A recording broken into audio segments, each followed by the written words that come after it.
I guess let's start with Baker. What did you kind of think of what he had to say today and his approach to some of the criticisms and the things that have been swirling around since Sunday? Well, there were two big takeaways from the Baker Zoom interview. The first one was his response to all the criticism, because as we all know, you just can't uh, walk anywhere or turn anything on without hearing some Baker criticism this week, especially all over ESPN. They have consistently called for his job.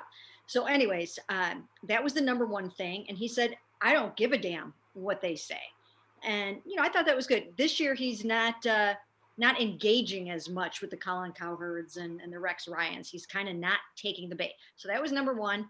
And then the other thing, the other like little zing thing that goes off was, when he talked about, we're 4-2, but it's a 4-2 that feels more like 0-6. And yeah, I mean, it just feels like they are coming off of, a 3-game losing streak or something, right? I mean, like you forget that they're 4-2 right now. But so I thought that was a very telling comment by him. Yeah, and I think a lot of that, the 0-6 feeling probably has to do with the second half of that Colts game too, is kind of put those two together, with the Steelers game, that second half. And it's just this perception that this team is going in the wrong direction all of a sudden. And I think just that has a lot to do with it. This seems like a team that maybe is in a better place of putting that kind of thing behind them, and knowing that they did that after week one should probably give fans a little confidence that they can kind of bounce back from it. But I think it's more than just the Steelers game, at least with Baker. It's the second half of that Colts game too that I think is giving people pause. Do you guys believe him that he's not? I don't know if paying attention is the right word, because I don't know if he just came out and said he's not paying attention to that stuff. He's just more not fighting back against it. But I mean, do you guys believe that he's actually blocking that stuff out better than he has in the past? Because I personally don't necessarily. I mean, he took a little shot at the media. I think it was just last week, even.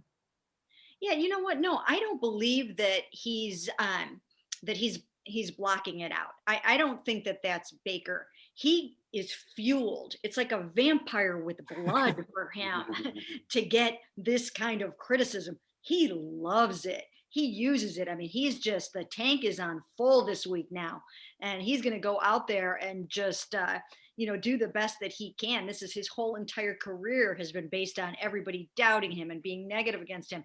And he loves to, just kind of take on some of that negative energy and channel it into a good performance. That's been one of his MOs, but I certainly don't think he's blocking it out. But what he's not doing is he doesn't seem to be taking the bait, where he's not kind of, getting in a Twitter war with Colin Cowherd or Stephen A. Smith or Rex Ryan. Yeah, this is Baker week for everybody. I mean, our website is full of Baker stories, and I Gotta Watch the Tape this week. We made it all about Baker, and we're talking about Baker right now. It's all Baker, but he lives for the criticism and how he reacts to that. I think maybe somebody's taken away his Instagram access and Twitter access, but no, he sees it all, he hears it all. That's Baker Mayfield, and he says he doesn't give a damn about it, but he clearly does care what everybody says about him. I think there's also a little bit of a divide there too, because a lot of the framing was with the national, the hot take, like, Odell and Jarvis need to ask to be traded, and Baker needs to lose his job and stuff like that. I think the way we've talked about it, and Mary Kay, your column today, I think kind of encapsulated it as, the Browns have some decisions to make on Baker after this season. They need to get some answers on Baker this season. And right now, those answers aren't great.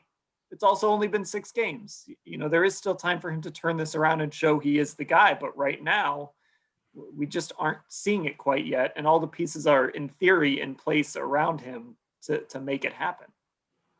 Yeah, I think that's the key part too, or one of the biggest keys is the fact that everything else has been put in place to help him succeed. Good coaching, good schemes, good receivers, tight ends, great offensive line. It's all right there for him. A defense that is taking the ball away at a higher rate than anybody else in the NFL. So the conditions are really right for him to succeed. If you think about plugging another quarterback into this football team, you know, I mean, like, you know, just a top notch quarterback and then putting them up against the Pittsburgh Steelers in that game, chances are it's a different outcome. So it is a very real issue that needs to be addressed. And why does it need to be addressed right now? Because just like you said, Dan, because they have decisions to make in the offseason and in terms of extension and fifth year option. And the other key is this team is built to win now. Built to win now.